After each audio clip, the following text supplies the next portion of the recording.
You're listening to CFRN, the Christian Financial Radio Network. Good afternoon, traders, and welcome back to the CFRN E-mini Futures Cast. This is the daily broadcast of Indeterminate Length, where we discuss all things E-mini, along with some really big ideas on the finer points of trading gold, bonds, crude, sugar, the euro. Joining us today, Mr. Michael Borg. From our trading desk in Chicago, Mr. Burton Schlichter. Now, to get things started, let's go to our host and founder in Studio A, overlooking South Mountain, America's largest city park. Here's Dwayne.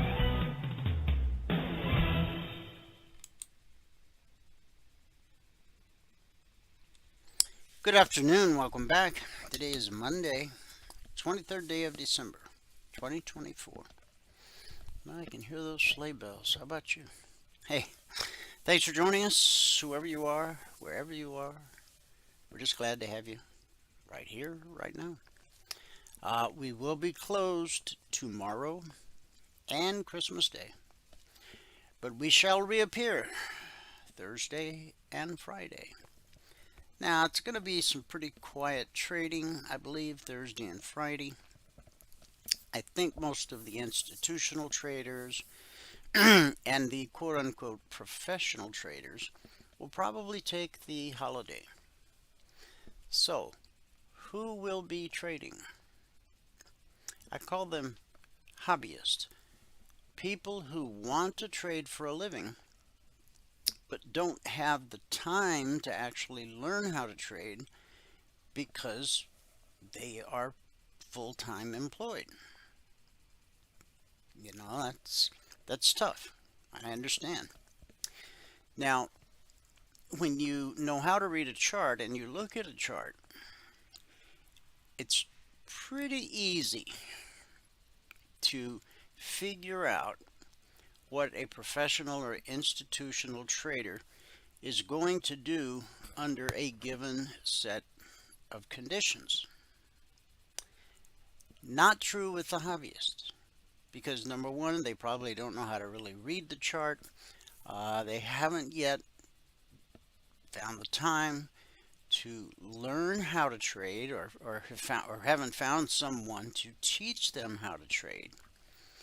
But they got the week off, and so for 2 days, you'll have probably light volume.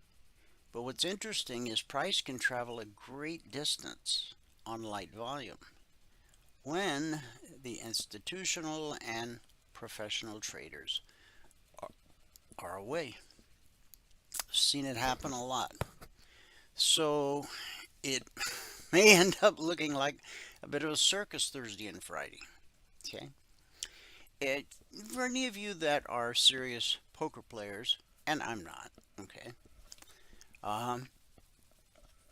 if you've ever been in any kind of poker tournament where you're pitted against other professional poker players based on the cards that are showing, or depending upon what game you're playing, you can know with a pretty good degree of certainty how that professional poker player is going to play their hand. Because there's certain logical things that a professional poker player knows. Not so when you're playing against Joe from Idaho, who's just in Vegas for the weekend to blow off some steam, drop a little money, and head back home. You don't know how that player is going to react. It's a big guessing game. So anyway, I've said enough. We'll be here Thursday, we'll be here Friday, and anything can happen. Okay?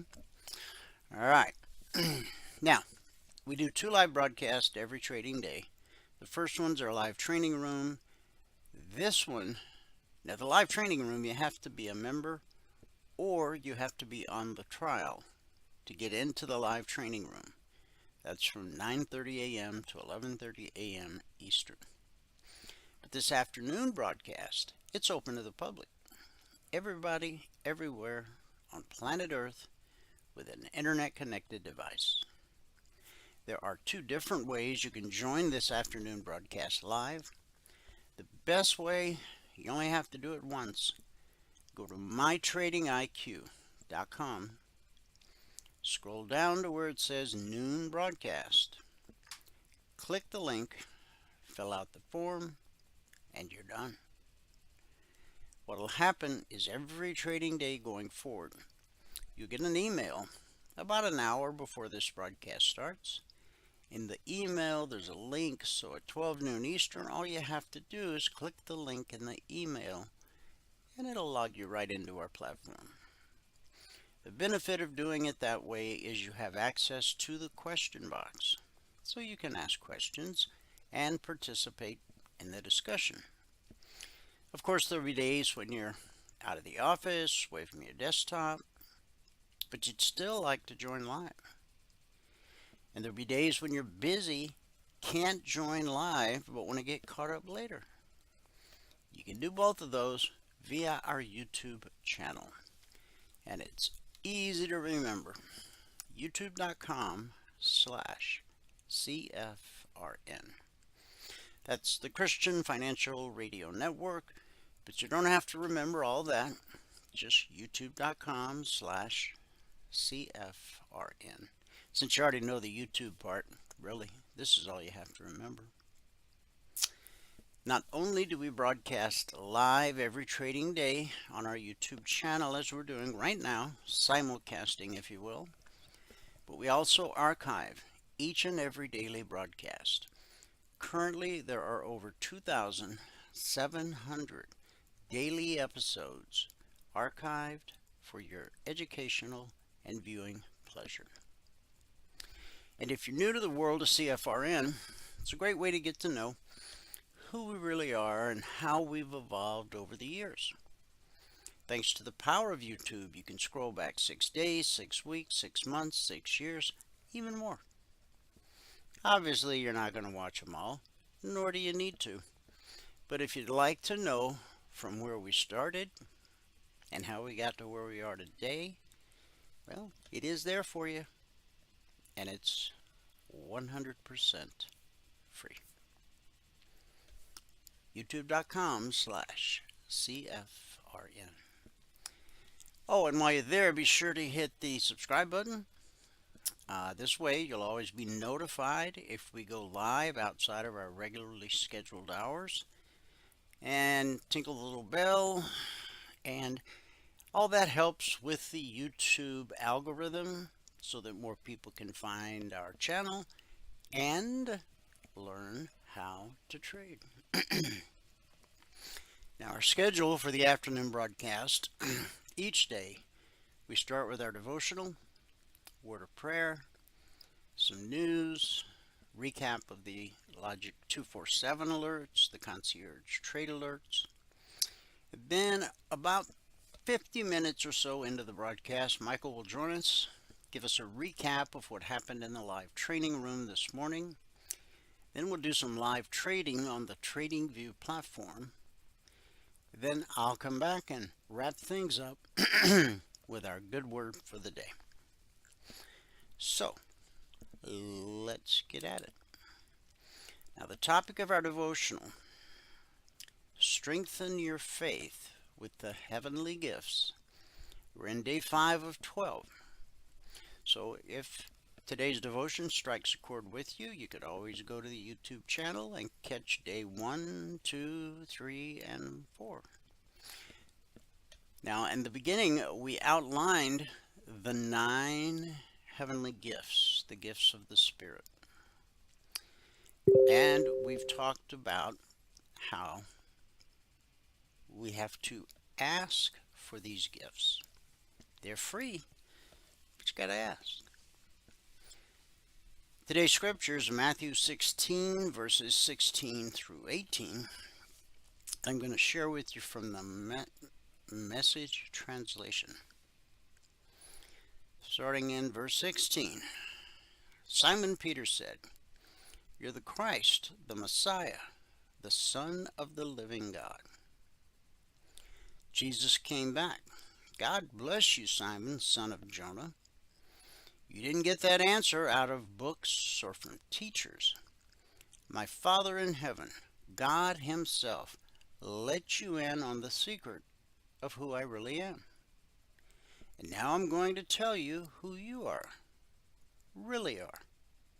You are Peter, a rock. And this is the rock on which I will put together my church. A church so expansive with energy that not even the gates of hell will be able to keep it out."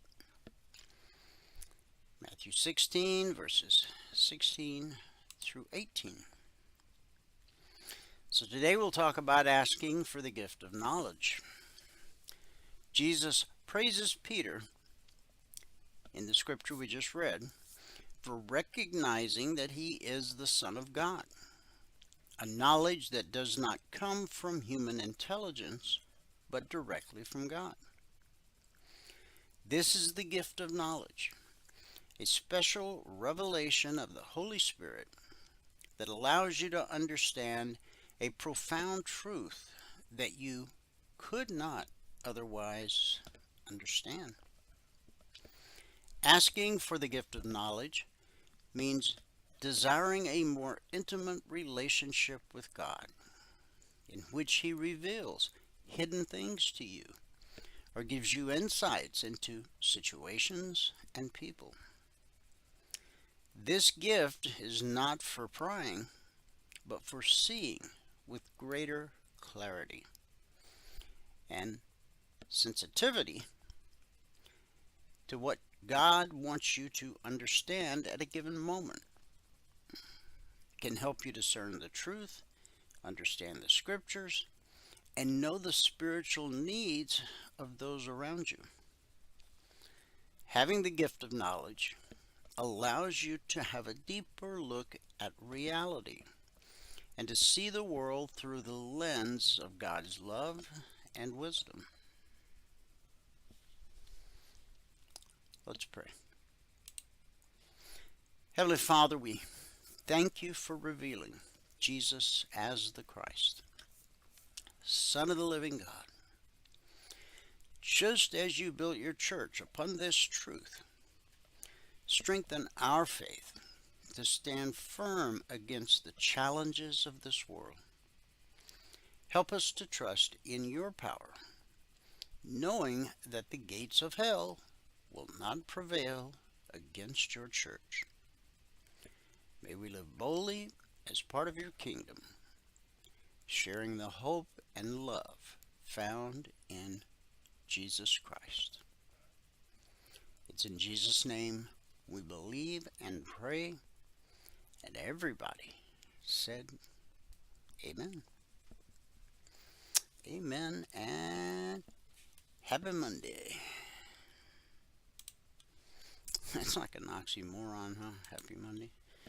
Hey, so far, everything's going pretty good. All right, here's the numbers from around the world, starting in the U.S. with the cash markets, or the indices as they're called. Currently, the Dow is down 71 points. The NASDAQ down 118, or I'm sorry, up 118. S&P 500 up 16. But the Russell 2000, our man in the street, is down 8. So yes, here we have the dreaded divided markets. 2 of the major indices in the green and 2 in the red. Now, we like to see them all the same color. It doesn't matter if they're all green or all red, because with futures you can be long, short, long again, all in the same hour if that's what the chart in front of you tells you to do. But when the 4 major indices are all the same color, green or red, that's when you have better follow through on your trades. When they're divided like they are today, it's a bit of a tug of war. So, what do? We trade what's in front of us. That's all you can do. Crude oil taking a breather, down 77 cents, trading 68.69 last. That's a drop of well over 1%, or $770 per contract traded.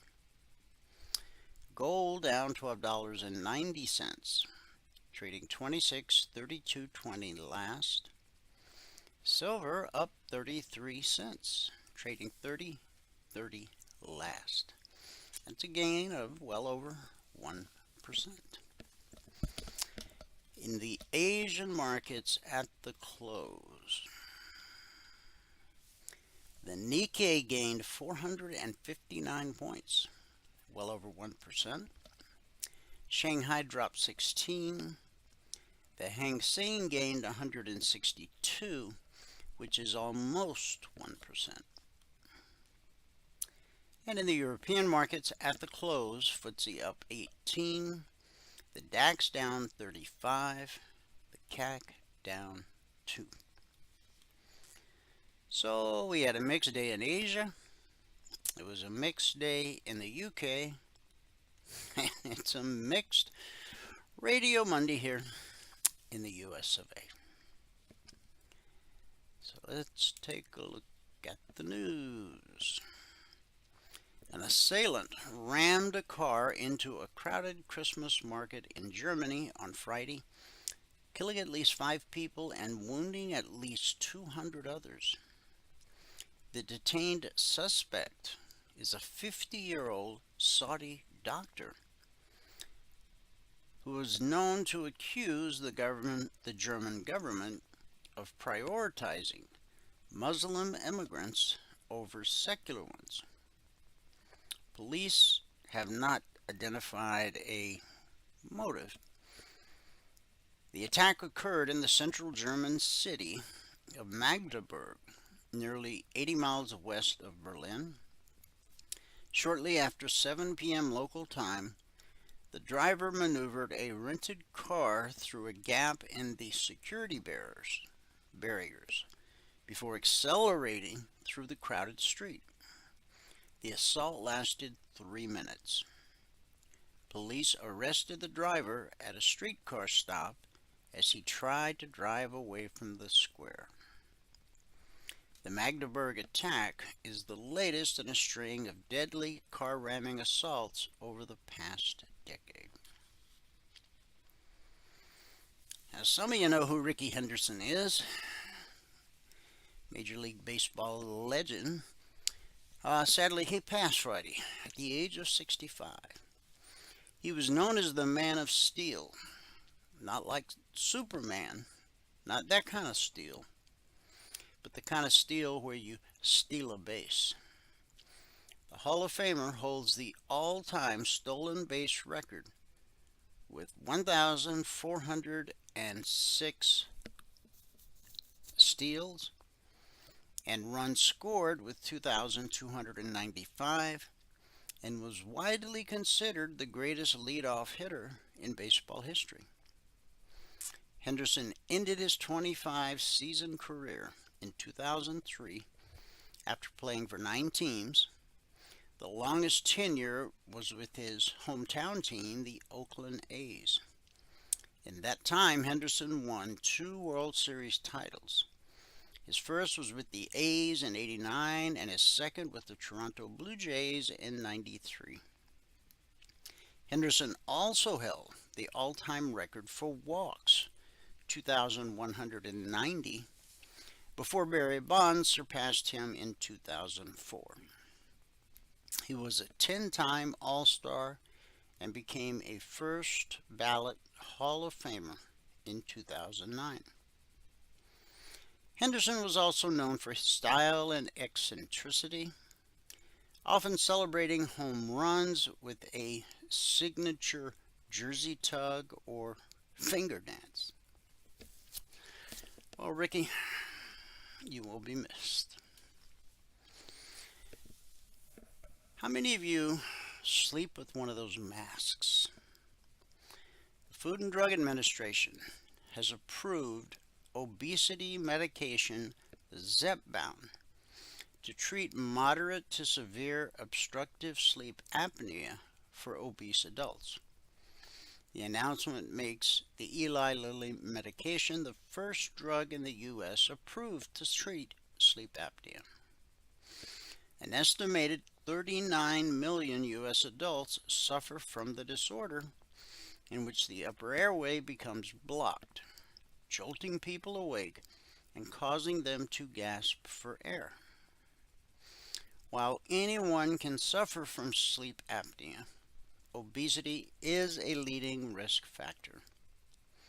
Left untreated, the disorder can lead to memory loss, cognitive impairment, heart failure, stroke, and diabetes. The most prescribed treatment involves the use of a continuous positive airway pressure machine. I think they call them CPAPs. A study found obese adults with the disorder lost an average of 20% of their body weight on Zepbound and experienced 25 fewer breathing interruptions per hour of sleep. The FDA's approval could spur Medicare and other insurers not currently covering the drugs for weight loss to expand coverage. Now, do you think... Now, of course, I haven't seen a commercial for this particular medication yet, but I'm sure out of a 60-second commercial, they spend 10 to 15 seconds telling you what it can do for you. And there's children running and laughing and playing, and there's a park scene or a picnic table, who knows. And then they spend 45 to 50 seconds of their 60-second spot warning you about all the things that can happen. You know, your legs fall off, whatever. So, you know, I believe this is the type of thing that RFK is going to be taking a very strong look at. He wants to make America healthy again. Now, I know some people will say, well, I don't want to go to the gym. I don't want to watch my diet. I don't want to get out and exercise. Trust me, I resemble your remarks. But man, just one more drug after another. And anyway, how about some market news? That'll probably cheer you up.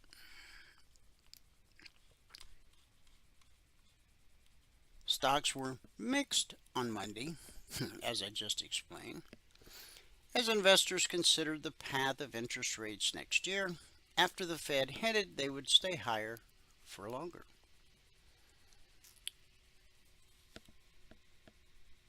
Wall Street is coming off an upbeat Friday, but a downbeat and volatile week, with all three major averages up about 1% Friday, but down around 2% for the week. The Fed is playing the part of the Grinch, signaling that it will step back its pace of cutting next year, leading stocks to one of the worst days of the year last Wednesday. Yeah, there was definitely blood in the streets. We all saw it and talked about it. Actually, we warned you about it on Monday, and then it came to pass on Wednesday, and then we talked about it on Thursday. The Biden administration announced on today a last-minute trade investigation into older Chinese-made legacy semiconductors that could heap more U.S. tariffs on chips from China that power everyday goods from autos to washing machines to telecoms gear. U.S. Trade Representative Catherine Tai said the probe aims to protect American and other semiconductor producers from China's massive state-driven buildup of domestic chip supply. The Section 301 probe, launched 4 weeks before President-elect Donald Trump takes office on January 20th, will be handed over to his administration in January for completion. Now, I'm just going to say it. Do you really think Biden did this? Let me rephrase that.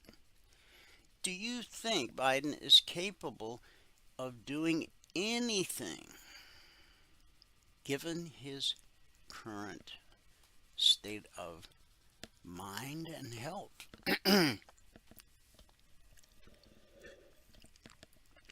I'm not one to kick a guy when he's down, but for 4 years, the media has covered this up.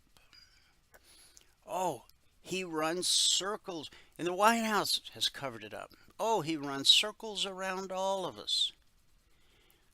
When we've now come to find out that if he put in a 2-hour workday, that was a big deal. Oh, but he's busy in the resident, he's on the phone, he's talking the world. He's napping, okay? Now, is there anything wrong with a man of his age napping? No.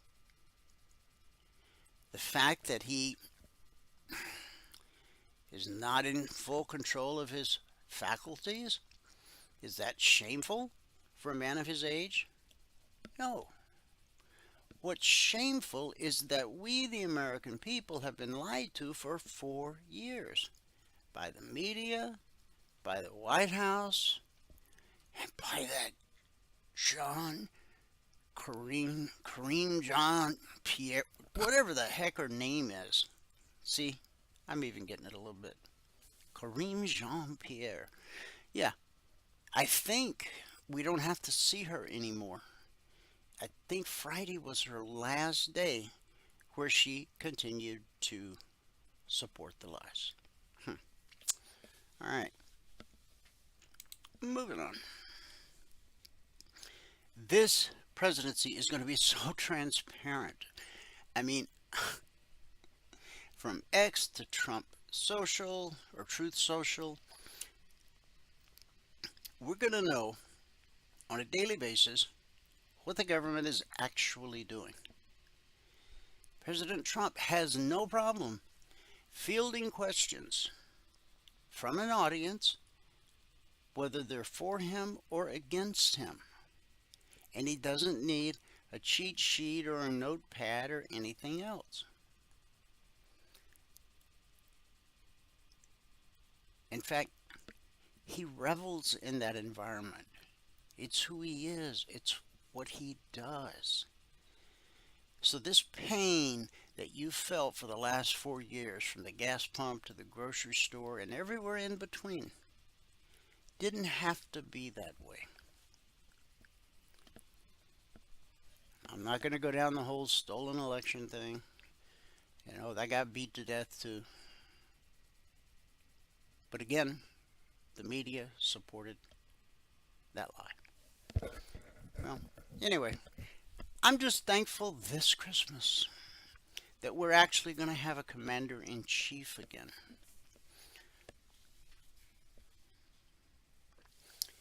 U.S. consumer confidence tumbled in December from the previous month amid Americans' growing uncertainty over the economic outlook in the year ahead. Thank you, Fed. The Conference Board's Consumer Confidence Index declined by 8.1 points in December to 104.7, below the 113.2 expected by economists surveyed by Bloomberg. U.S. new home sales rebounded in November after being depressed by hurricanes in the prior month.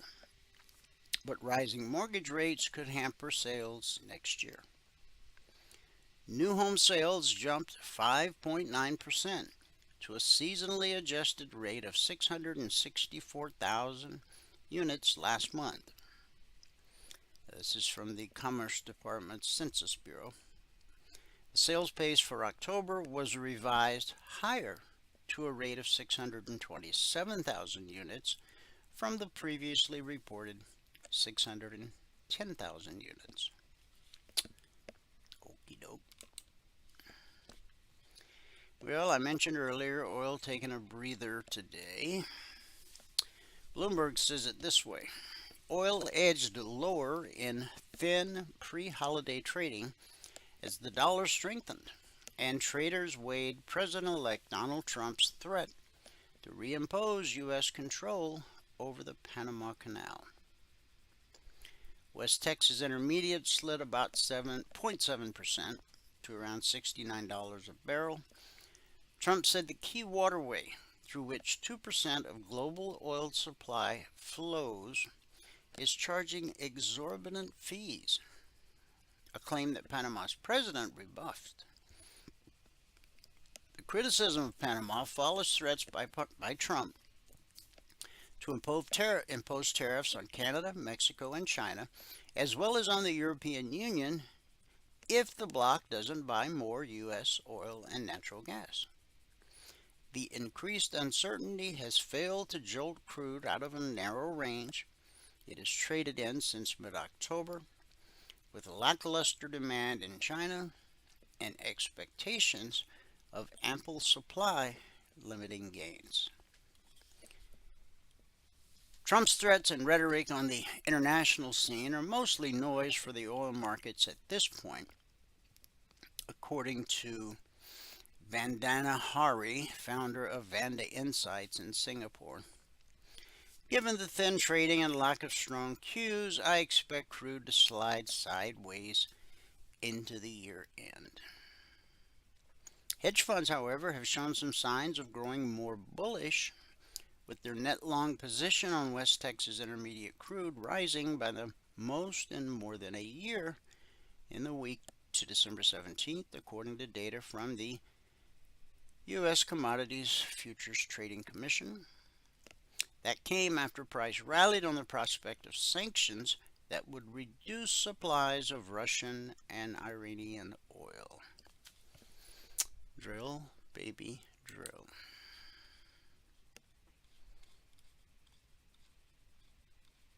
Bond traders have rarely suffered so much from a Federal Reserve easing cycle. Now they fear 2025 threatens more of the same. U.S. 10-year yields have climbed more than 0.75 of a percentage point since central bankers started slashing benchmark interest rates in September. It's a counterintuitive, loss-inducing response, marking the biggest jump in the first 3 months of a rate-cutting cycle since 1989. Yields were higher today, with the benchmark 10-year rate up about 2 basis points to 4.54%.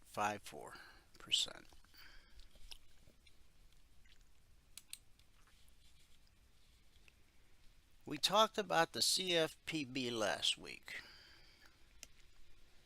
Walmart Incorporated and one of its financial technology partners allegedly opened expensive bank accounts for delivery drivers without their consent, according to a U.S. Consumer Protection Agency. The Consumer Financial Protection Bureau sued Walmart and Branch Messenger, claiming they required those in the Spark Driver program to be paid through costly accounts or be fired. Walmart made false promises, illegally opened accounts, and took advantage of more than 1 million delivery drivers. Neither Walmart nor Branch Messenger responded to a request for comment. Now, Wells Fargo got busted for this last year or the year before. And boy, they paid some big fines. But they're still in business because I guess they're too big to fail. And, one last piece of news here on the Panama thing. A row developing between President-elect Donald Trump and Panama over one of the world's most important waterways is denting the nation's assets. Panama's bonds dipped across the curve Monday morning, the most in emerging markets, after Trump threatened to reassert U.S. control of the Panama Canal if the nation didn't cut transit fees. President Jose Raul Mulino was quick to rebuff the threat, but the developing spat added to traders' concerns over Panama's outlook. They're charging some ships as much as $300,000 to pass through, and other ships get to pass through for under $1. Huh? The waterway, built by the U.S. Army Corps of Engineers over a century ago, is one of the biggest sources of cash for the government, which is already under pressure after a key copper mine suddenly shut down last year. What's more, it teeters on the edge of losing its investment-grade credit score following multiple downgrades recently. It's additional attention that Panama doesn't need right now, according to a hedge fund manager in New York. Bonds have been the worst bet among emerging market countries this quarter, losing 8.5% in that period, according to a Bloomberg index. Yep, Panama better straighten up or it's not going to be pretty. All right, let's get to Logic 247. Now, the recap I have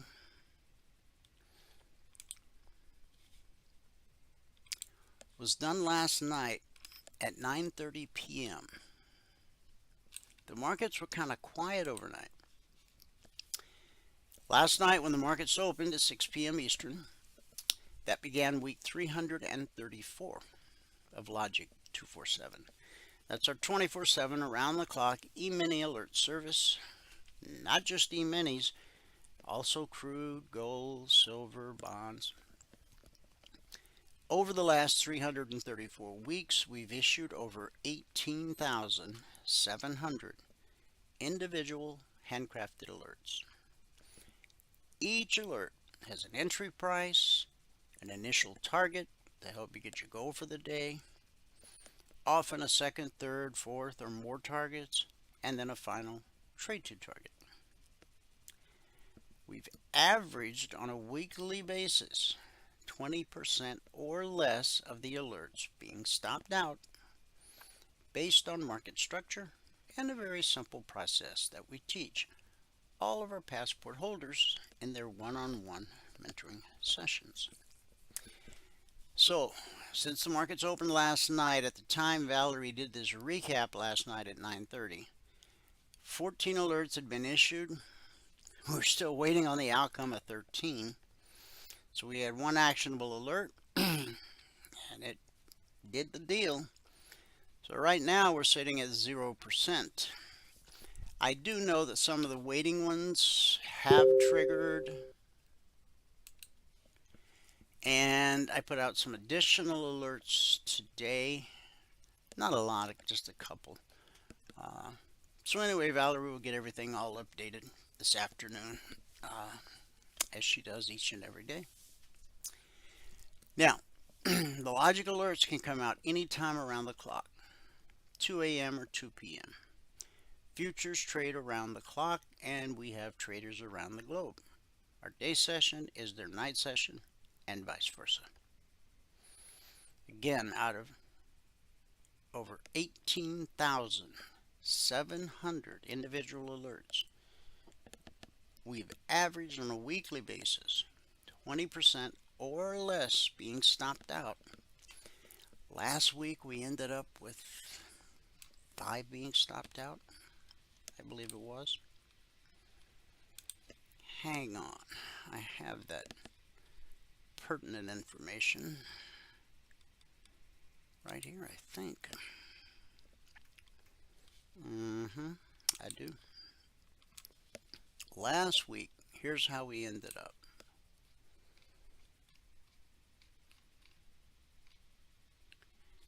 $65 the entire week last week. 65 alerts, 9 never triggered, 56 actionable alerts, of which 3 or 5% would have been stopped out, again based on market structure and that simple process we teach all of our passport holders.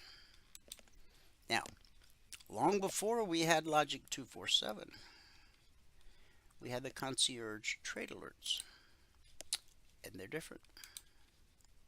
Different how? Well, number one, they don't come out around the clock. They're posted as a static report shortly after the Globex open. Now, this says 6 p.m. Eastern. I don't know why it says that, because I got them out 5 minutes before the open.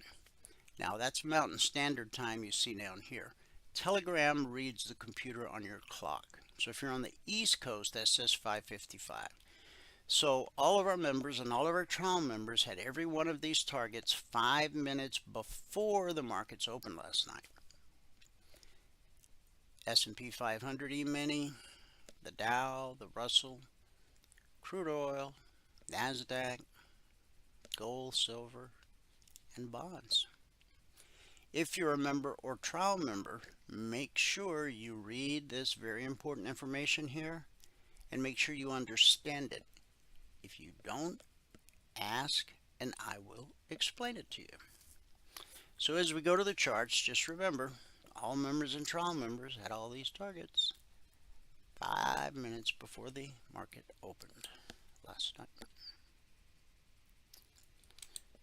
Okay, daily chart of the S&P 500 E-mini futures.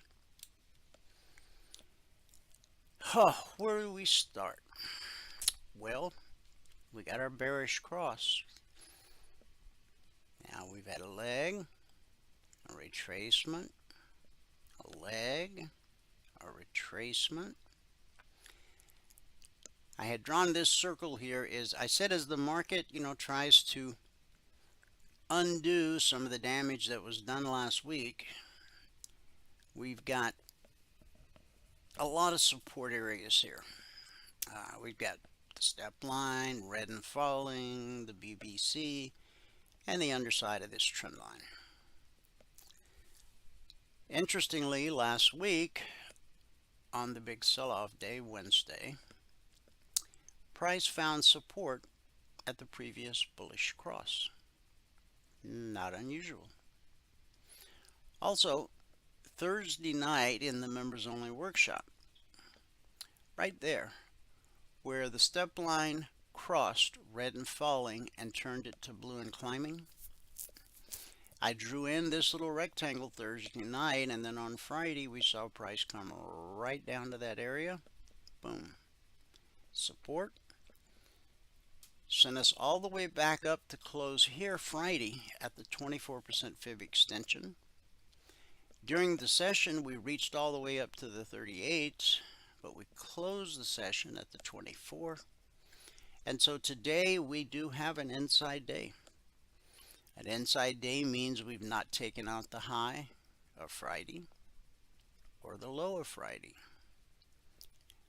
This week could be an inside week based off this huge candle that we had on Friday. Now, price has been all the way down here. We had a red candle. It's been all the way up here. We had a green candle. So we're off the high of the day. We're well off the low of the day. So do we just end up with a doji on the day? Well, I guess we'll have to wait till 5 o'clock when the market's closing. Figure that one out. Now, the markets will open. I posted a screenshot that Bert sent me in the Breeze channel in the discussion group that shows what times the markets will open and close. I'm pretty positive that the Globex markets will open tonight. I don't know that I'll be putting out CTAs and logic alerts tonight.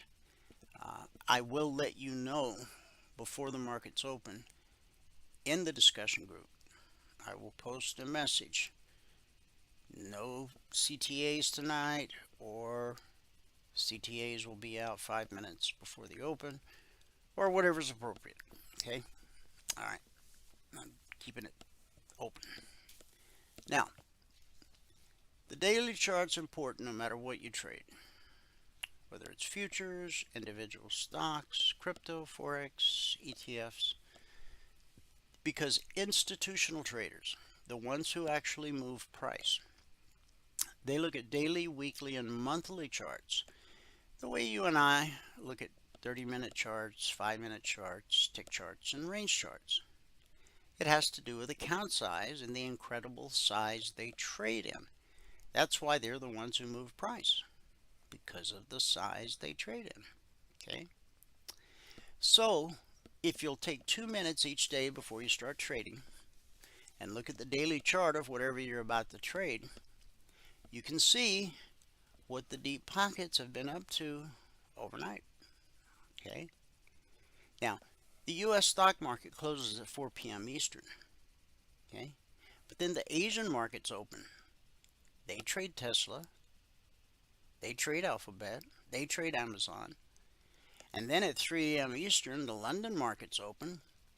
They trade all the same stocks we trade. That's why when you look at your stock chart in the morning, if you trade individual stocks, there's almost always a gap up or down. And that gives you an idea of what happened overnight. The reason we don't see those kind of gaps in the futures market is because they trade around the clock. But no matter what you trade, why not take a free look over the shoulder of the deep pockets that move price and see what they did overnight, okay? Or what they're doing right now if you're getting ready to start trading. Now this candle, you can't take a whole lot from it because we've been here, now we're kind of stuck in the middle. But at least you have that information. What's more important is the daily chart allows you to identify where major areas of support are that you might not be able to see on your range chart. Okay? Let's say price were to bust up through all these different levels of potential resistance. Red and falling, the BBC, that trend line, the 50% fib extension. The 62 is real important. Look how many days we traded with the 62 as support. Okay? But you can't see that on your smaller time frame. So take the 2 minutes, see what the deep pockets are doing, write down the important prices, important areas where price is either going to find support or resistance. Now initially you would expect support here, okay? Then at the 24% fib retracement, then at the lowest fib extension, and then Friday's low. Okay, write those numbers down. So you don't have to, you don't have to just stare at the daily chart all day. And it is a daily chart, but you get the lay of the land. You get the big picture view, and then with your smaller time frames, you know what they're up to.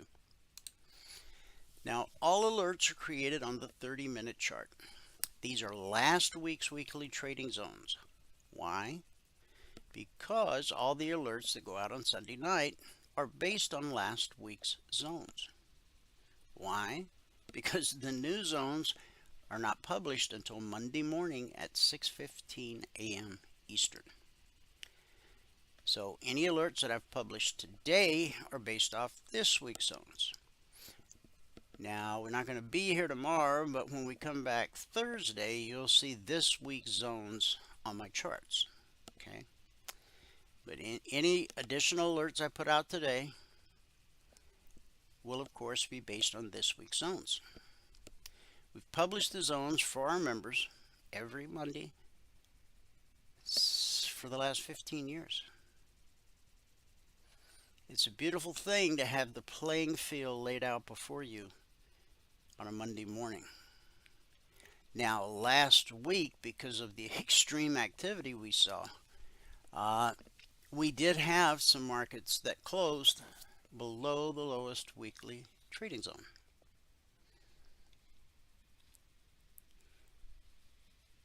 Now, Thursday, we managed to get back above it, but then we dropped back below it, and then we consolidated, and then here we are today, right up against the lowest zone from last week. We've not hit the long target, we've not hit the short target. However, there's plenty of opportunity to get your goal for the day here or here. Now, we may see a whole lot of this flat line this week. Now, the Globex markets will be open tonight. You'll probably close about 12:30 tomorrow. And then I don't think nothing will be open Christmas night. Actually, Christmas night, I'll have to go back and look at that screenshot again. But it's in the discussion group in the Breeze channel, so those of you that are interested, you can go and look at it. Here's the Dow. This is where we open. The vertical line separates today, Monday.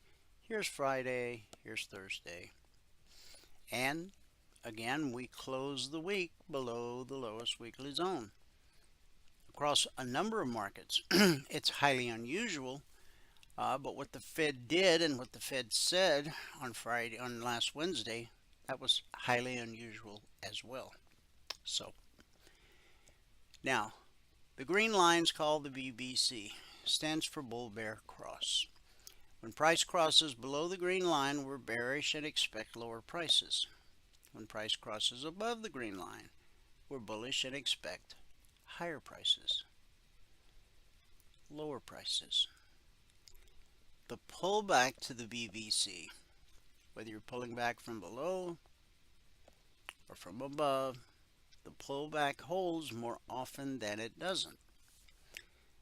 Now, we've been stuck here right at the BBC. Price always reverts to the mean. In our case, the mean is green.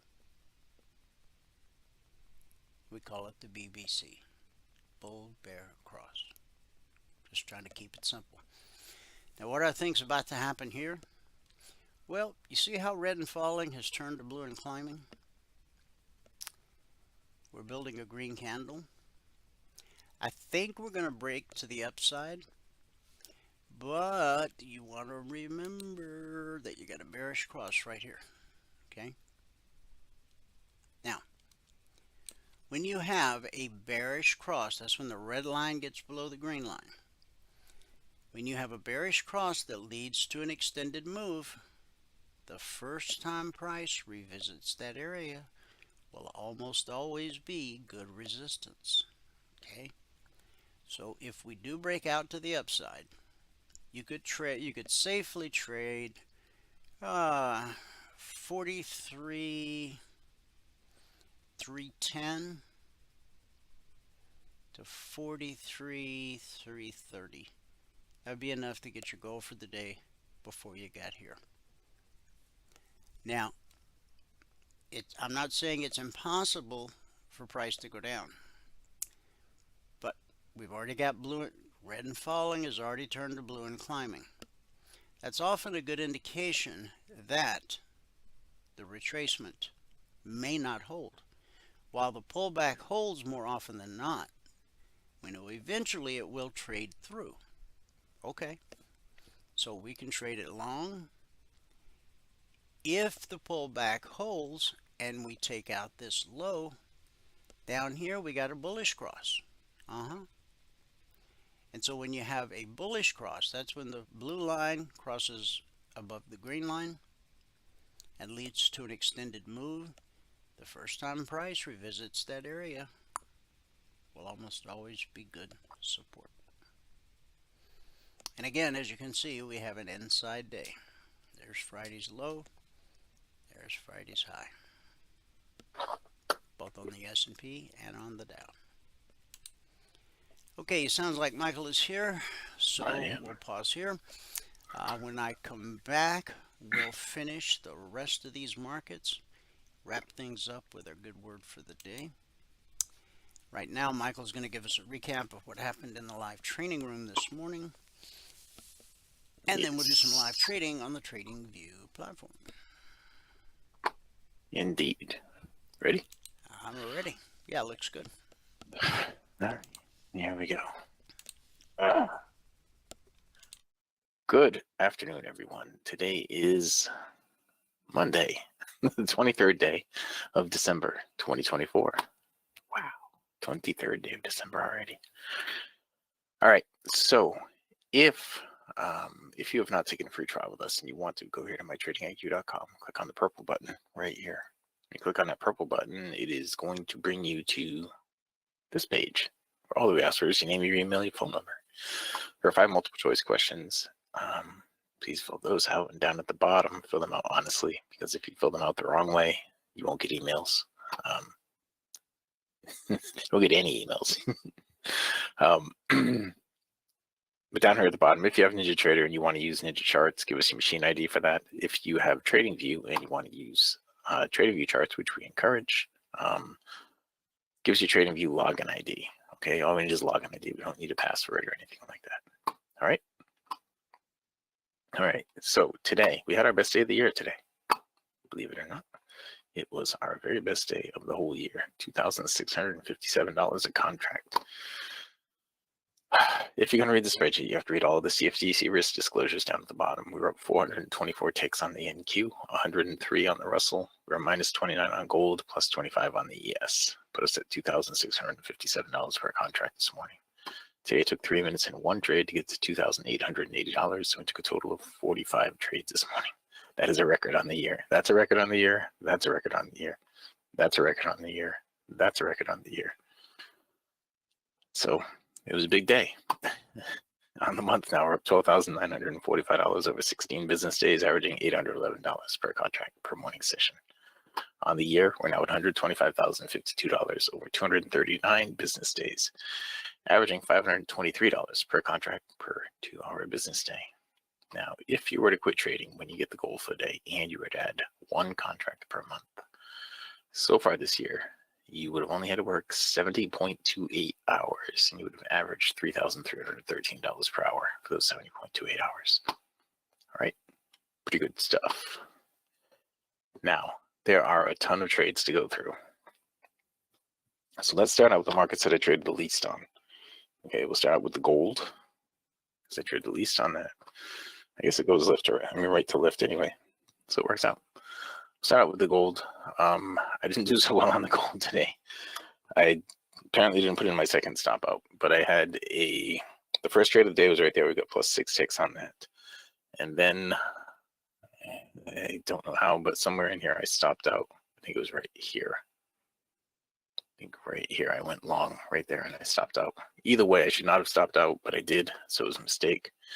The next one that I did over here that I stopped out on, that I think was also a mistake, but I ended up with minus 29 overall on the gold. All right, one of those stop outs was minus 20 ticks by accident, and one was minus 15 ticks, which is supposed to be. So I ended up overall minus 29. Okay, and since then, during the break, there was one long trade right here that went enough to get the stop to break even or give some profit. One or both of those things were possible.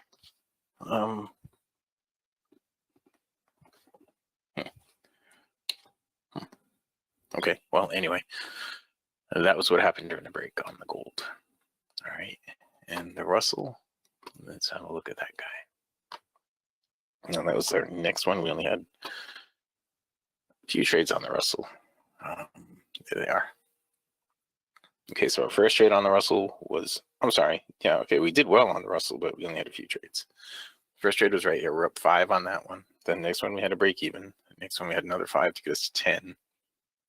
Then I had a trade here that I put on that I had forgotten that I had put on, and I had somehow not had my target on it, and that ran for 65 ticks. So that put us at plus 75. Then I had another break even there. And then here I had a 14 tick trade to get me to 89. And then here I had a 24 tick trade, I think, and 99, 14 tick trade to get me to 100, 103 right there. And during the break, let's see, during the break, you would have bought the open of that bar. That worked out fine. You would have sold the open of this bar right here. That worked out fine. You would have bought the open of this bar right here, and that worked out fine. So during the break, there were 3 more Russell trades that all worked out perfectly. On the ES, we had a bunch of trades on the ES today. Wow, there's a lot that happened here during the break too. This was my last trade. We could see the numbers up there that it was going toward, and I put that line in there to say that's where it's going to, and sure enough, it got there. Now, I did not do a lesson plan today, but our first trade on the ES was right here. We picked up 8 ticks on the first trade. Then I didn't do anything for a little while because the NQ was wild. And in here, I took this one here and I went long there. That was a mistake. That's why I put an orange one there. I stopped out on it, minus 10 ticks. That put us down to minus 2. I put an orange one on it because I should have bought my stop to break even on that. I should have even entered when I did.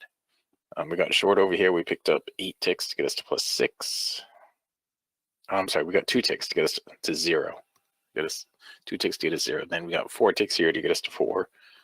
Then 8 ticks there to get us to 12.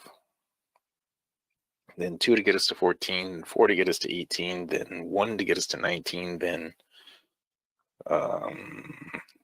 6 to get us to 25. And I missed a couple in here. A break even and whatever that was, I missed those. I don't know. I don't know what they were. I think one of these was a big trade. I think these were the ones I missed. I think I got those, but I missed these. But either way, the way it went after that, that was right before the end of it right there. And the way it went after that, you would have sold the open of that bar, which worked out fine. You would have bought the open of that bar, which worked out. You would have bought the open of that bar, which worked out.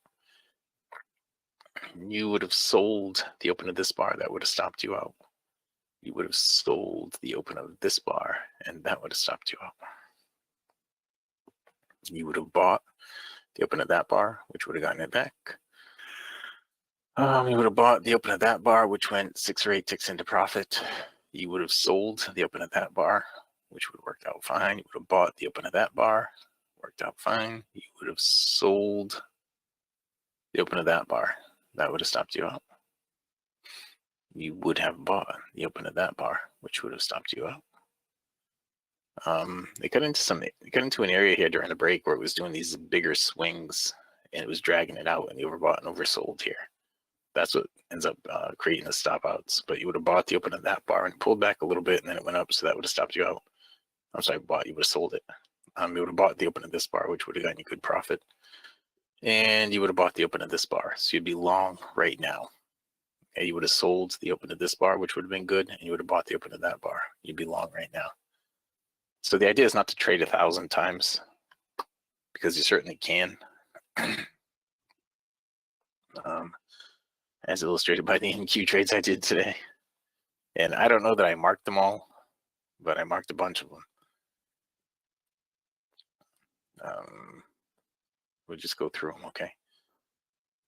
We started out over here. Our first trade on the NQ was in here. We picked up 48 ticks on the first trade, 48 ticks on the second trade, 48 ticks on the third trade. Just 2 ticks on the fourth trade to get us to 150. I'm sorry, that was 6 ticks to get us to 150. Then 48 ticks on that trade, then a break even finally. And 12 ticks there to get us to 210.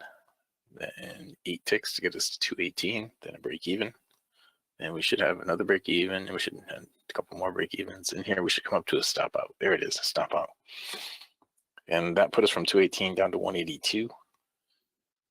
Then we went from 182 to 198. And we went from 198 to 246. And we went from 246 to 252, and then 252 to 300, and 300 to 308, and 308 to 316, then a couple of break evens, a few break evens, then 316 to 354, and 354 to 384, then 384 to 400, then a break even, another break even, then 400 to 412, 412 to 460, 460. We had a break even. This was the one that went to 460. Then we had a break even there, and then 460 down to 424. That is our last trade, I think, right there at 424. So 424 ticks on the NQ today. And there could have been a whole bunch more. Going through the trades here during the break, you would have gone long here. Right, you would have gone long right here, and that went enough to get the stop to break even, right? 24.50 up to 28.50, enough to get the stop to break even. You would have gone short right there, winner. You would have gone long right here, winner. You would have gone short right here. That one enough to get the stop to break even. You would have gone long on this one right here. There, you would have gone long. That went enough to get the stop to break even. You would have gone short on this one right here. That would have stopped you out. You would have gone long on that. That worked out. You would have gone short on that. It worked out. Short on that. Worked out. Short on this. No, short on this one right here. That would have stopped you out. Well, I don't know. With a 36 tick stop, would have been right at the edge of stopping you out. Let's see. Long over here. Been long on this bar right here. And you'd have been long on this bar. This one right here. That might have stopped you out to the tick. Okay, and that would have been all part of the same trade. You would have been short on this bar right here. It looks like that probably went enough. 80.75 down to 76.25. That went 16 ticks. You would have been short on this bar. That went enough to get the stop to break even. You would have been long on this bar. That worked out. You see all the trades that are just happening again and again and again and again. Right here, you would have been short on this bar. That went about 25 ticks before it moved back. You would have been long on this bar. That went about 48 ticks. You would have been long on this bar. And that just ran and ran. Still running. Okay. But you see how this just keeps going and going and going. Rick S. I didn't see you in the room this morning. Were you in the room this morning? I didn't see you in there. I just noticed you're in here. Anyway, that is what it looked like this morning, right? There were a ton of trades. Just kept giving them up again and again and again. For a little while, we just focused on one market. A little while. I guess if you put it all in perspective, a little while. It was for about 10 or 15 minutes, which is, I don't know, an eighth of the morning session. You didn't get an invite. It should have been automatic. You got to check your spam because that should have gone out automatically, right?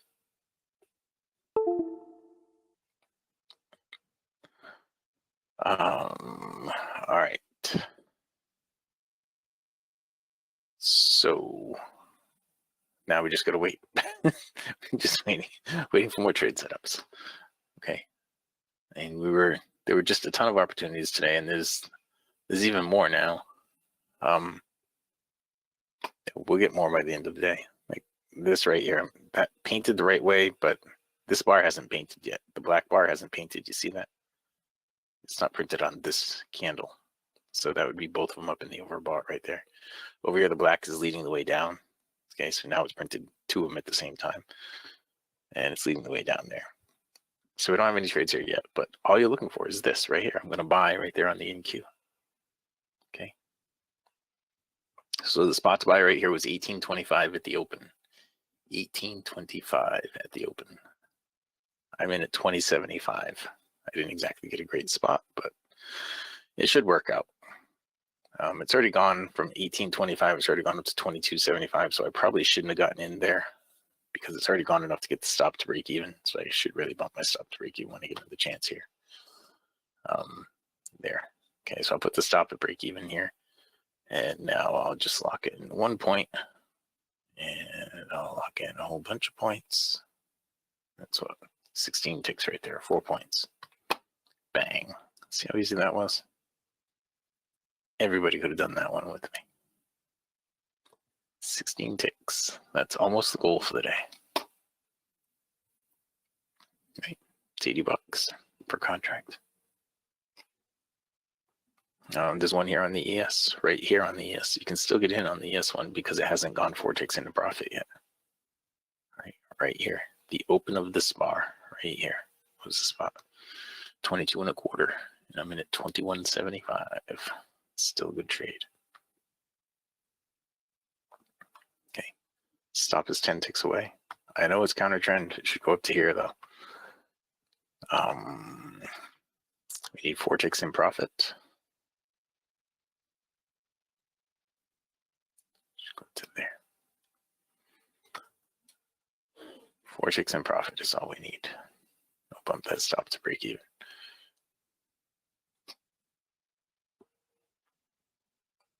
Okay.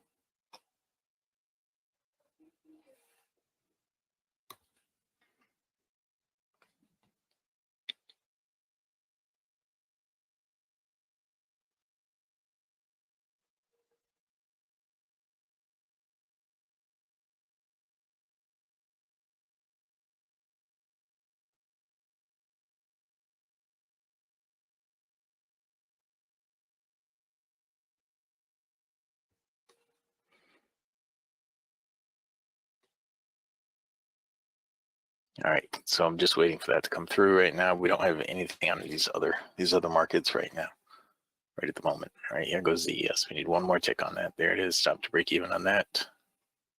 And we need this to get up into the overbought. This should get up to that number right there that I got pegged. That'd be 9 ticks right there. Just gonna lock in 1, but we should get all 9 out of that. And over here, the NQ should get up into the overbought and give us a shorting opportunity. I'm gonna lock in 2 on this. We should get all 9 out of it though. And an up close on this should get us into the overbought. Maybe gives that shorting opportunity I wanted. +4 on that. And bang, +4. $600 more. Waiting over here right now.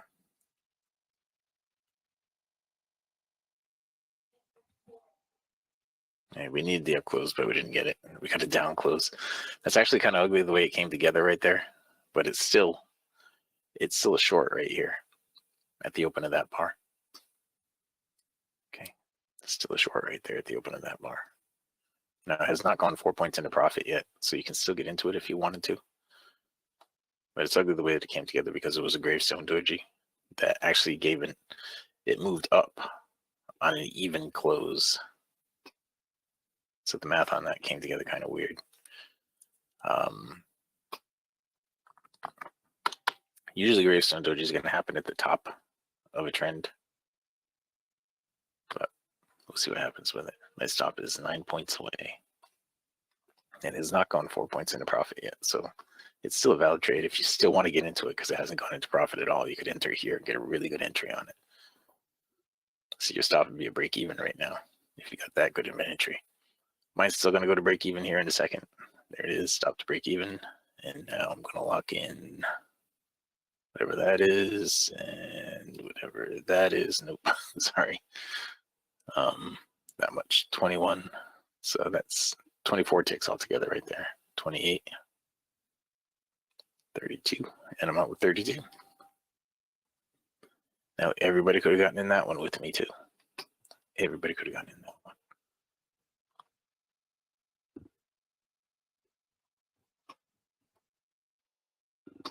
So Rick,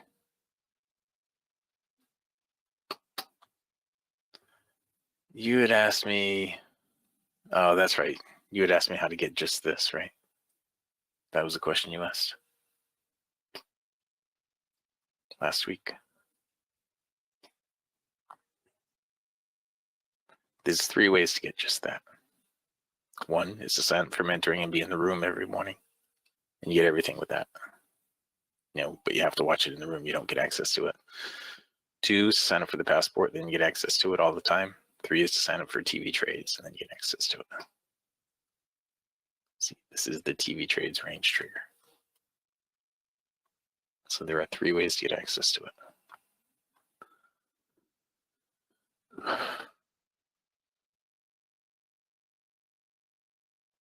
But none to just get that all by itself. Okay.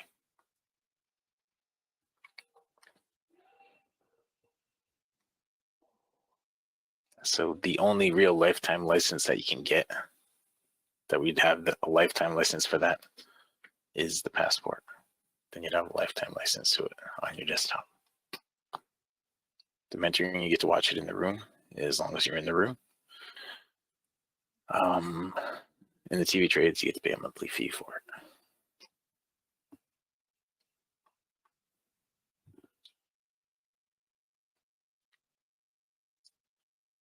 Okay.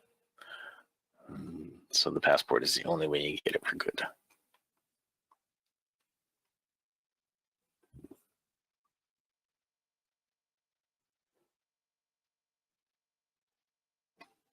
And right now, we don't have any trades here right now, right at the moment. So we're waiting. It is 1:16. We have 14 minutes left in this session. And so far, we've had 3 nice trades. And 3 trades that you could easily have gotten into. This one right here pulled back like 20 ticks before it went down. Pulled back more than 30 ticks before it went down. And this one over here, the ES trade that we took, that pulled back about 6 ticks before it went up.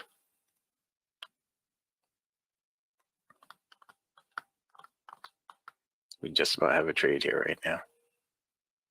It didn't get into the overbought. If it got into the overbought, we'd have had a trade right there. All right, so this needs to refresh.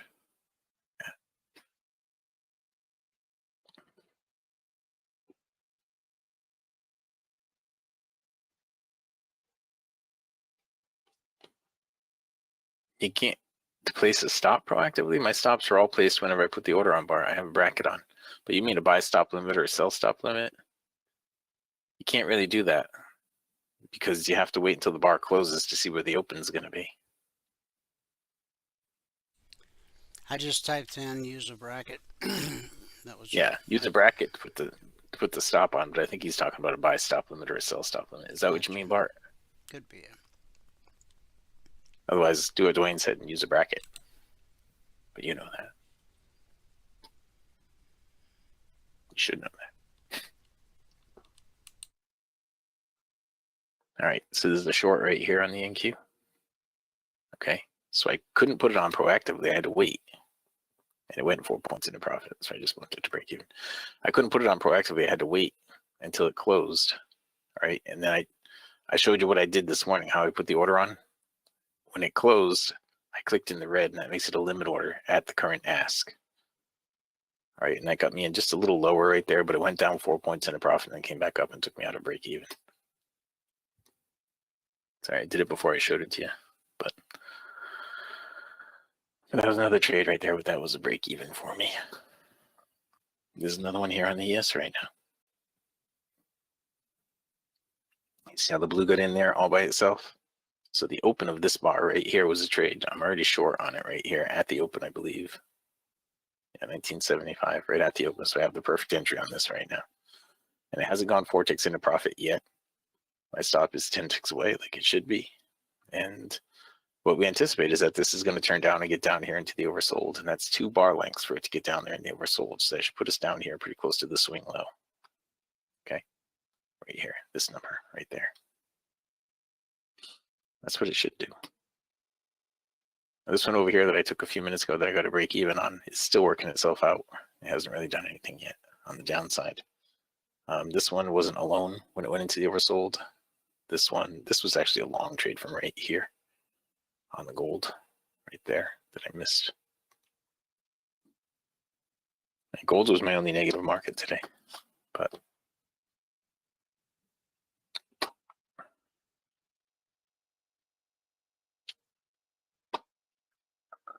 I know it's tough keeping the faith with these counter trend trades But here it goes. One more.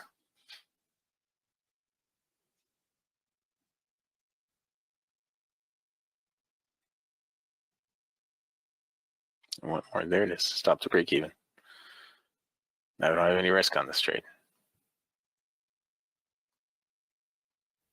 Okay, so it's break even. So far I've had 3 winning trades and 2 break-even trades in this period. This right here was a long trade right there. I just missed. It's already gone 30-something ticks in a profit.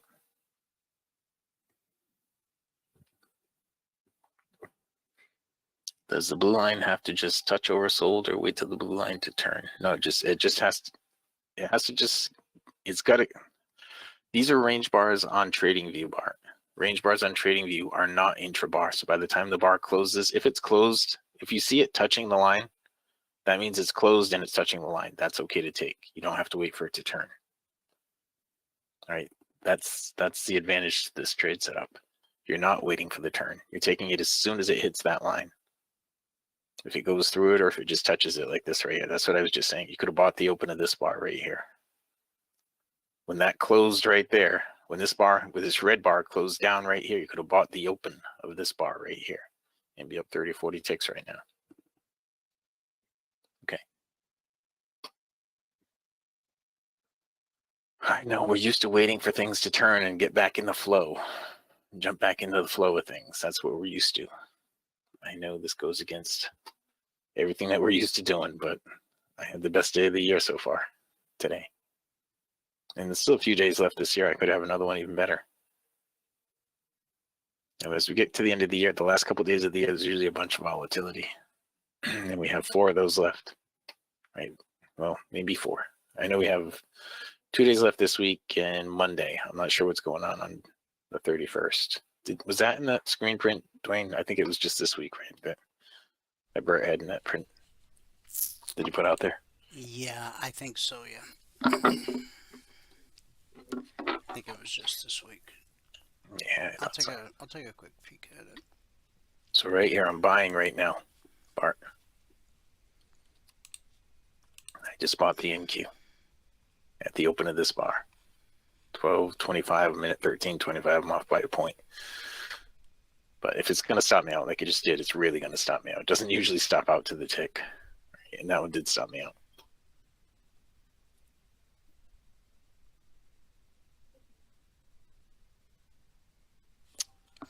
I'm looking at this. It really just shows the 24th and the 25th.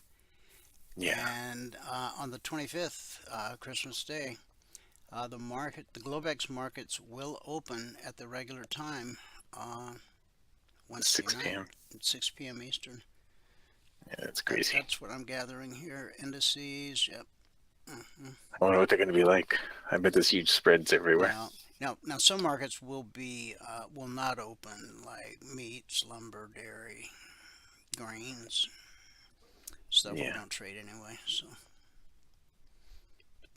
yeah, well, I mentioned this earlier. Typically, your institutional traders, your quote-unquote professional traders, they're going to take the holiday, be with their family. But you're going to have a lot of people at home who have brokerage accounts but have never really had the time to learn how to trade because they have a full-time day job. And so they'll get in there and they'll be messing around doing stuff. And it's hard to predict a market like that because given a certain set of conditions, you pretty well know what the professional and institutional traders are going to do under a given set of conditions. But when you've got people who haven't really had any training, they're just kind of hobbyists because they haven't had the time to learn. Crazy things can happen. I said earlier, Thursday and Friday should be very interesting. And price can actually move a great distance on light volume if there's no big institutions there. If a bunch of hobbyists start buying and there's no institutions there to put up any resistance or vice versa. I mean, it'll be interesting. So Oh, and what we're doing right now is great in chop. So, yeah, so if and exactly. it's And nice and choppy, that's good. this We'll will take work it. just fine whether we're trading. I don't like the term trading against, but Yeah, trading with. trading in chop. Yeah, trading with professionals or hobbyists. So it'll still work. So We have tools for every occasion. yeah, there you go. We do. We have a tool for the job. Um, there's another one here on the NQ. This one's not looking so good here. I'm in it. It's not looking so good, but that other one pulled back 30 ticks before it went in favor. Here it goes again. Stop to break even. And break even. You saw that, right? It was right here. I got a little bit better entry than the open, and it pulled way back up there, and then it started pushing down. And now it's I just probably, bumped my stop to break. now it's probably going to make a nicer drop. Yeah, probably. If you look at if you draw a trend line down there at the bottom, it's going like this, right? It's going like that. So a move down there would be good. If you draw the trend line across the tops, it just hit the trend line across the tops. You draw it this way, right? So that'd be good. If it makes a nice move down there, maybe we'll get another shot to go back up to the top. This last one, if we would have had a trade there, we didn't get one there, but we did get one from the bottom, or the middle right there up to the top.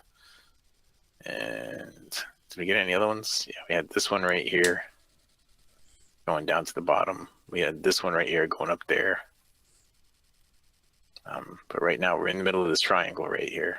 And this is the trade right here that we just took a break even on. That should make it down to here. We'll see. We'll see if it does or doesn't.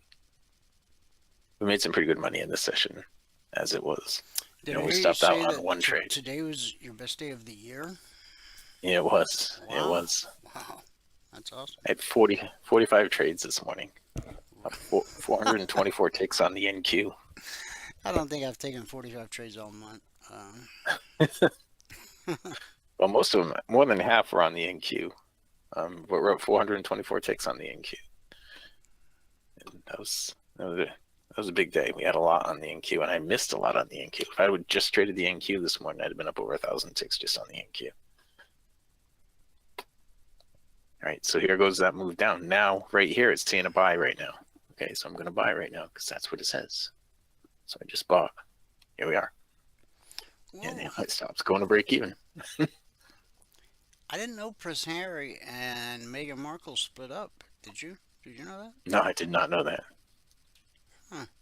No, I get my news here. She was reportedly tired of being connected to Prince Harry professionally before split. Caused some tension. Yeah. I mean, I don't follow that kind of news, really. You may have noticed Prince Harry and Meghan Markle making a lot of solo appearances at different events across the globe. But rest assured, this isn't a sign of divorce. Okay, the pair are reportedly trying to separate themselves professionally. This guy was the next king of England. And I'm sorry, I'm not a fan. Let me just say, I'm not a Meghan fan. I think she corrupted Prince Harry, but that's just my opinion, folks. Yeah. Is it?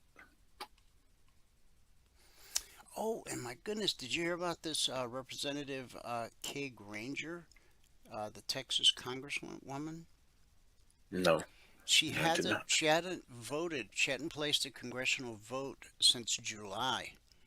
Comes to find out, she's been living in a $4,000 a month nursing home for the past 6 months.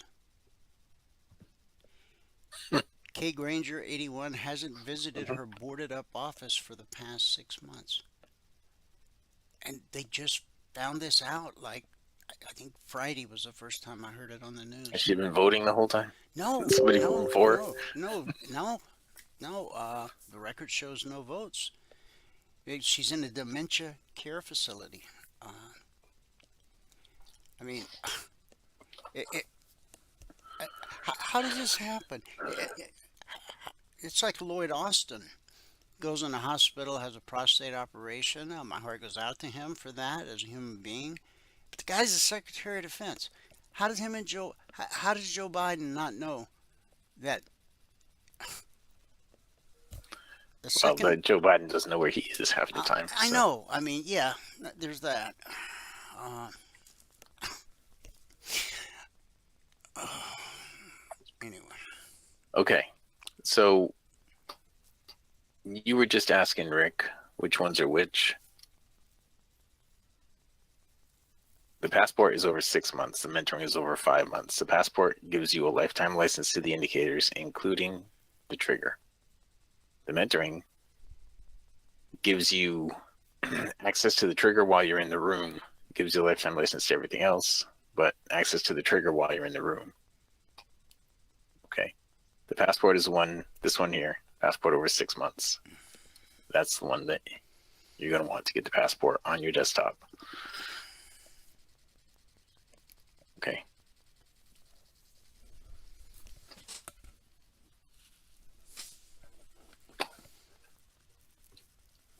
Very good Christmas present to you. All right. Well, it's time to wrap it up. Guys, it is 1:31. So we had some pretty good trades in here. You can see how this trading in opposition to the trend sometimes it's with the trend. Half the time it's with the trend because it doesn't really matter what the trend is, but it goes up and down. You trade up and down quickly, based on the oscillators, based completely on the oscillators. You didn't even have to see price for all these trades that we took in here. You see right here, it got oversold, you're going to buy.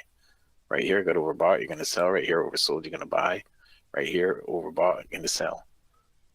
Sell, buy, sell, buy. You don't need to see the indicators. I mean, you don't need to see price. You need to see price to find out where the open is. That's basically what you need to see it for. But but you can make your decision without looking at price. All right, you have a happy holiday too, David. Glad to have you aboard. Finally. And so you see what I mean, right? You can just look down here and see, okay, the separation, the blue is oversold, we're going to buy. The open of the next bar right there, right? The blue led into the oversold, the blue led into the overbought, led into the oversold right here. You're going to buy the open of the next bar. Led right here into the oversold. You're going to buy the open of the next bar. Led into the oversold. You're going to buy the open of the next bar. Led into the overbought. There was one right here somewhere. Led into the overbought right there. You might have gotten 4 ticks in profit. You might, on 4 points in profit, you might not have. It looks like it probably stopped out right here. This is the one that went all the way up and then came all the way back down. I ended up getting something out of that one. I ended up getting some profit. It almost stopped me out. I had a 36 tick stop and it almost gave me the whole 36 tick stops. But right here, we took profit on that. Right here, I think we took a break even on that. And I think we took profit on that. And that was the one that just happened a second ago. So take advantage of it. It's there. It's there for all of you guys. All you have to do is sign up. If you don't know what it takes and you're interested, I mean, if you don't know what it takes to become a partner, you want to become a partner, just send an email to support@cfrn.net or support@mytradingiq.com. All right. If you haven't taken a trial and you want to take the trial, if you take it right now, you'll probably get the trial like all the way through next week. If you take the trial right now, if you're watching on YouTube, because I'm pretty sure everybody that's in here has already done that. Click on this button right now. And I know it's only got a couple days left in this week, but it'll include the week after too, right? 5 business days. So take the free trial, go here to mytradingiq.com, click the purple button, fill out the form. It's really a simple process. All right. That is it. And with that, I wish you all a very happy holiday and Merry Christmas and all that stuff. Stay safe, make good decisions. And I will be here on Thursday. All right. D, with that, I can pass it back out to you. Fabulous Phoenix, Arizona, in Studio A, overlooking the South Mountain, America's largest city park. alrighty. Recap of the morning session. Today it took 3 minutes and 1 trade to get to $2,880. Great way to start the week. Yes, it Supposed to be a was. short week. Yeah, I know. Yeah, it's a great way to end the holidays. And I want to recommend to anybody, I want to encourage anybody who is up right now, just stop trading and go into the holiday happy. Yeah. All right? Don't keep trading and give it all back, because you kick yourself if you do that. Yep. You don't want to do that all holiday. All right. Thanks, everyone. All right. Okay, guys, we got through everything. So we got through the ES, we looked at the daily, we looked at the 30-minute, we looked at the Dow. So where we left off with the Russell. Okay. So again, the vertical line separates today, Monday. Back here's Friday. Back here's Thursday. Okay. Notice how this was the lowest weekly trading zone. Now, we had a number of markets last week, highly unusual, especially after our 15-year anniversary. We found resistance at the lowest weekly zone. We found resistance at the lowest weekly zone. And we have new zones out now. And if we were going to be here tomorrow, you would see this week's zones on my charts. But since we won't be back till Thursday you'll see this week's zones on my chart. Now, all members and all trial members got the new zones this morning at 6:15 a.m. Eastern. We've published them every week for our members for the last 15 years. Now, you got an interesting situation here with the Russell. Prices trapped. You got the BBC overhead, and as you can see, the pullback to the BBC holds more often than not. See, we pulled down to the BBC and it held. Then we pulled up to the BBC and it held. And then we pulled up to the BBC and it held. But now we've gone sideways. Red and falling has turned to blue and sideways. So you've got support here and resistance here. Okay. Now, let's say price drops through, because it's not really blue and climbing yet, it's just kind of blue and sideways. But let's say price drops.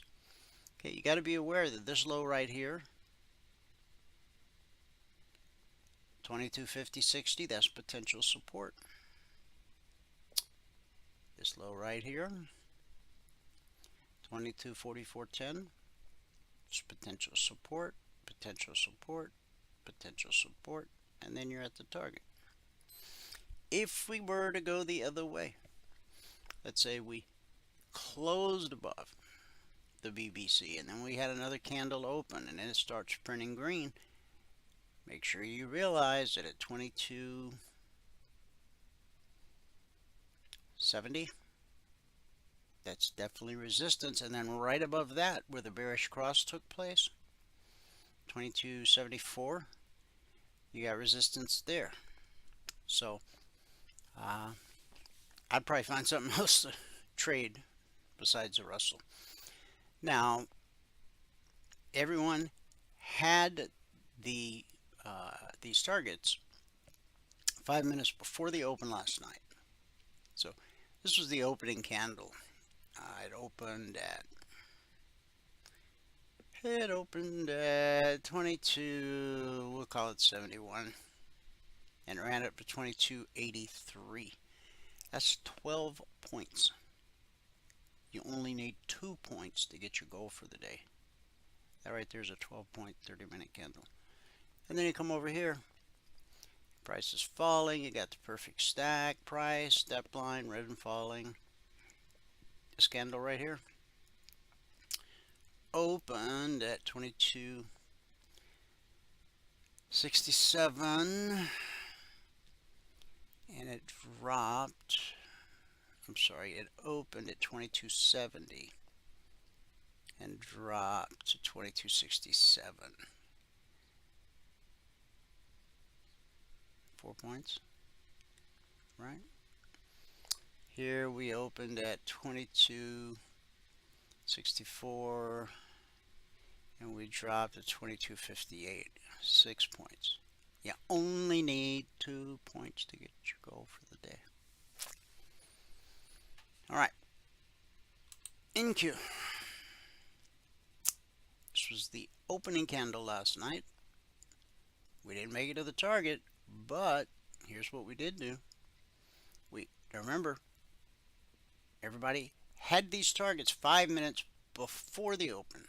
Okay, so we opened last night at 21,566, and in the first 30-minute candle, from 566 we ran up to 683.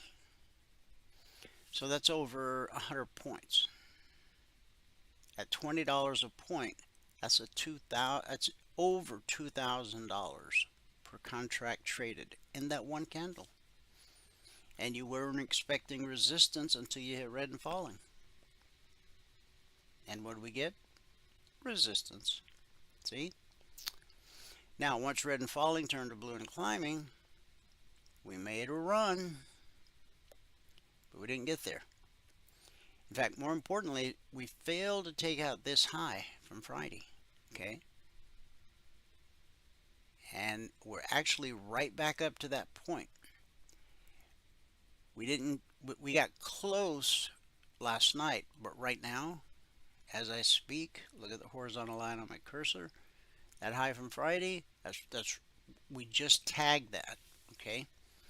Now, if we can break through that, you got blue and climbing. I mean, getting a bullish cross. I mean, the perfect stack is developing right before your eyes. Okay, so let's get above this guy, right? Let's go to 21,784. 94.04. That would be 20 points. $20 a point. $400 per contract traded. That's if you didn't get in until up here at 21,784. Could you get in at 64? Yeah, you could. You could, but you're cutting it so tight. Okay, make the market prove itself. Because yeah, you want to take out this high right here. At 73. So that would 74 would just be one tick more. No, make it go to 84. Every 10 points is $200, $20 a point. And so, from 21,784 to 21,804, that would be $400 per contract traded. And if you've earned the right to trade 10 contracts, that would be $4,000. Okay. Now, everything's just kind of perfect. Does that mean the move's going to go there? Well, no, because we've failed to take out this high. In fact, you see how price hit that area and has now backed off? But buyers could just be, backing up to make a run at it. But you not only want them to take out this high, but you want them to take out this high. That's why I'm suggesting that a proper entry point would be up at 21,784.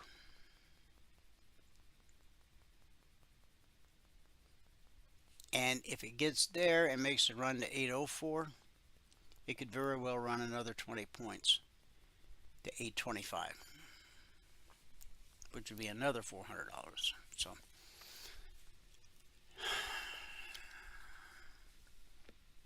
what if it all falls apart because we can't convincingly take out this high? Huh?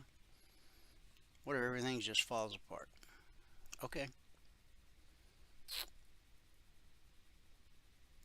579 to 569, $200 per contract traded. But then you got potential support here, here, and here. 465 down to 455. $200 per contract traded. All right, moving on. Crude oil. Okay, as we said, crude taking a breather today, but it looks like it's really trying to turn around right here. Red and falling's turned to blue and climbing. So this pullback held, okay, and this pullback held, but this pullback looks like it might trade through because we got blue and climbing in the picture, okay. But remember, right here, potential resistance. Right here, potential resistance. And the bearish cross, definitely potential resistance the first time up. So 69.75 to 69.85, that would be enough to get your goal for the day. Okay. Well, yeah, but what about all this? Well, what about it?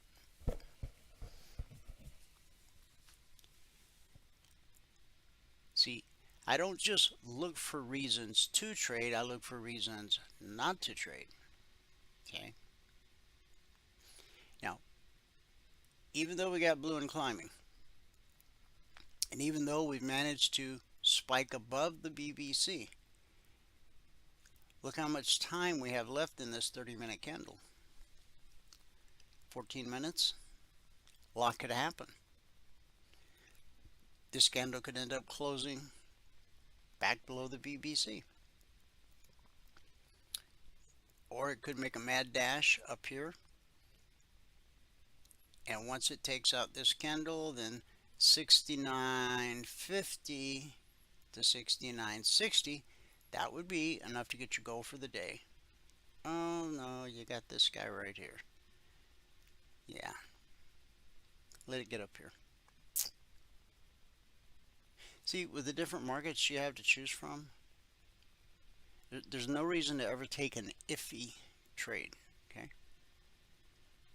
Wait till you come across the one you can't resist. All right, here's where we opened last night at the BBC. The pullback held, and red and falling turned to blue and climbing, and up we went. Opened at 26.42 and ran up to 46.8. That's $480 per contract traded in that one green candle. You're above the BBC, you have blue and climbing. Everything's perfect for going long. Yeah. You might want to wait to get above these highs. Okay. Still take a couple $100 out of it. And last but not least, silver. Silver got so beat down last week. So this is where we open. Now you only need two pennies in silver to get your goal for the day. We opened at 30.05 and ran up to 30.20. That's 15 pennies. That's $750 per contract traded. Then we got a retracement and then another leg. This candle right here opened at 30.15 and ran to 30.24. That's $450 per contract traded. And then again. And then the pullback held. Now, you got this one candle that's not touching the green line. So you could say, okay, the pullback didn't hold there. But look what happened with the next candle. It popped right back up. And then we spiked it a few times. Okay, this one's not touching either. But you see this one's touching, this one's touching. Here. So now you got an open on this candle at 30, I'll call it 30.20. And ran up to 30.28. That's 8 pennies. $400 per contract traded in that one green candle right there. Okay, we're getting close to the high of the day on the ES. Got resistance times 2 right here, red and falling, and the 38% fib extension. Oh, and the high of Friday, that's resistance times 3. And then above that, you got more potential resistance, and more potential resistance, and more potential resistance. So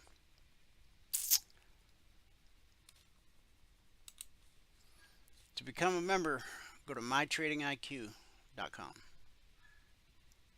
Or you want to cut to the chase, send an email to support@cfrn.net. In the subject line, put "I want to become a member." In the body of the email, put your name and your phone number. We're not going to call you. We don't have a phone room. We don't have a sales department. But we will send you an email that explains everything it means to be a passport holder, everything you get for your money, okay? And there'll be a link. If you decide that what we've got is what's right for you, click the link, you become a passport holder, and before the sun sets, we'll have your indicators up and running, and Valerie will send you lots of information. You're going to want to create a folder on your computer to put this information in. Some of it you won't understand right away, won't make sense because you haven't heard it before, but we're going to teach it to you over the coming weeks. And all of a sudden you go, oh, I see what that is. Oh, I see why you use that. Okay, right? All right. So all you got to do, send an email to support@cfrn.net, and in the subject line, I want to become a member. You get 2 hours of live training every trading day in an interactive environment. Private one-on-one mentoring, no extra charge. The strategy you learn, the indicators you own as a passport holder are fluid across all markets, all time frames. Futures, stocks, crypto, Forex, ETFs, doesn't matter. Price flows the same across all markets, all time frames. You get the Logic 247 alerts around the clock. You get the concierge trade alerts every evening the second they're published. Every Monday morning at 6:15 a.m. Eastern, you'll get the weekly trading zones. And you'll be able to attend the members only workshop every Thursday night, 8 p.m. Eastern. Everything a trader needs, all under one roof at one low price. Oh, and you get around the clock support via Telegram, and you get the golden key that opens all the private Telegram channels, like the Wednesday night workshops. We record those and put them in the channel, in the workshop channel. So you'll instantly have access to like a few hundred of previous members only workshops. Do you need to watch them all? No. All you got to do is just show up for class, trade along in your demo account till you qualify to go live, and ask lots of questions. Okay? We've just got such a wealth of information and teachable moments. You know, you can dip your toe in that pool as deep as you want, but do you have to? No. Just come to class, ask questions, follow the rules, you'll be fine. All right? Good word for the day. Friday, we talked about, do you have an attitude of entitlement? Today, they will come back to it.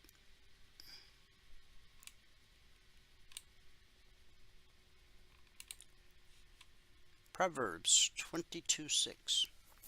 Direct your children onto the right path, and when they are older, they will not leave it.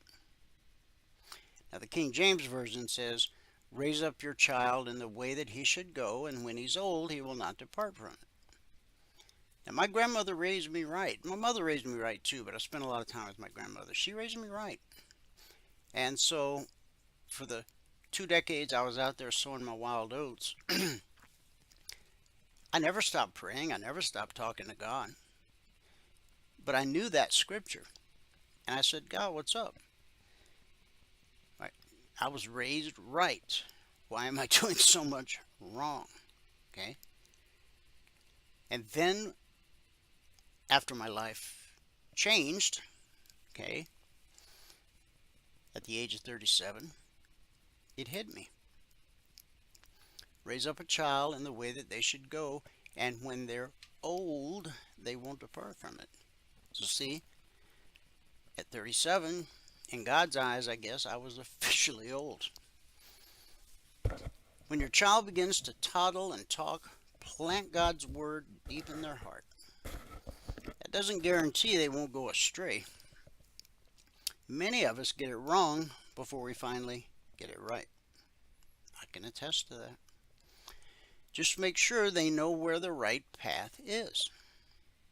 Picture a salmon being spawned in the river Severn. Then as it matures, it swims downstream and begins its long migration to the North Atlantic. The salmon swims for thousands of miles. Then, as if by command, it begins the long journey back to the place of spawning. And it not only locates the spot where it entered the ocean, but the estuary, the river, and the exact inlet from which it had been released. In one documented story, a salmon worked its way up through a drain and pushed through a hefty screened lid atop a 3-foot vertical pipe and ended up in the same tank where it was hatched. Unique markings on its fin confirmed this. So, direct your children onto the right path, and when they're older, they won't leave it. That means give your children a taste of the things of God when they're young, and when they grow older, the world won't satisfy their taste, and they will return to their spiritual roots. When I decided at 37 to truly surrender my life to Christ, no one had to teach me how to act like a Christian, walk like a Christian, talk like a Christian, pray like a Christian, study like a Christian, because my grandmother had planted all, and my mother had planted all those seeds deep inside of me as a child. They were just waiting to be birthed when I was ready for them to be birthed. So maybe you raised your child in the way that they should go, and now they're out there hanging out in the honky-tonks, the strip clubs. Maybe you got a daughter dancing in the strip club. Don't give up. And when they do call home, if they call home, don't beat them up. Don't shame them. I had 2 grandmothers. They both loved me very much, but they were so different. It was unbelievable. Both Christians. I would call the one grandmother, and it was, how can you do this, and blah, blah, blah, and you haven't called your grandfather, and you're killing him, and you're killing me, and you're killing everybody, and blah, blah, blah, blah, blah. Why don't you straighten up and act right? God, that was a hard phone call. But I could call my other grandmother, and she would tell me how wonderful I was, how awesome I was, and that I was going through a dark time and a dark place, but to just keep holding on to God and find a church family and son, it'll all just come to pass the way God wants it to. Here I am. Here I am. And here you are. Maybe you spent some time sowing your wild oats. Crop failure after crop failure. Faithfully do your part. In other words, not only sow good seed in them, okay, but then speak positive confessions over their life even when they're doing wrong. Your part now is to instruct, love, and pray for them. God's job is to draw them back, just like He did me. And He will, for he loves them even more than you do. And that's our good word for today. Thanks so much for tuning in. Whoever you are, wherever you are, may God continue to richly bless you with his mercy and with his grace. And I'll see you at the bell.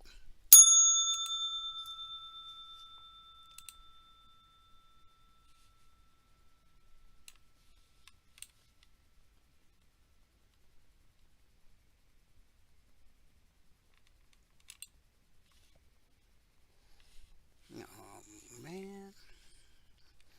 I'm going to fix this someday. No, really.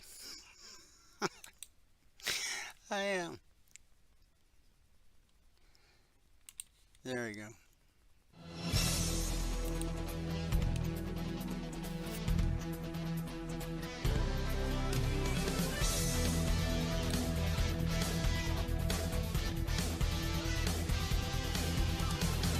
Remember this, there is no greater return on investment than to see a human life changed and given hope. As always, pray hard and trade safe. Any financial information discussed on this show is simply the opinion of our host, Dwayne Reeves, his co-hosts, and guests. To learn more about trading E-mini futures or to take a 1-week free trial in our live trading room, call 1-866-928-3310. 866-928-3310. Information discussed on this radio program should not be construed as a recommendation to buy or sell any security. Always do your own due diligence and consult with a licensed securities broker or financial planner before making any investment decision.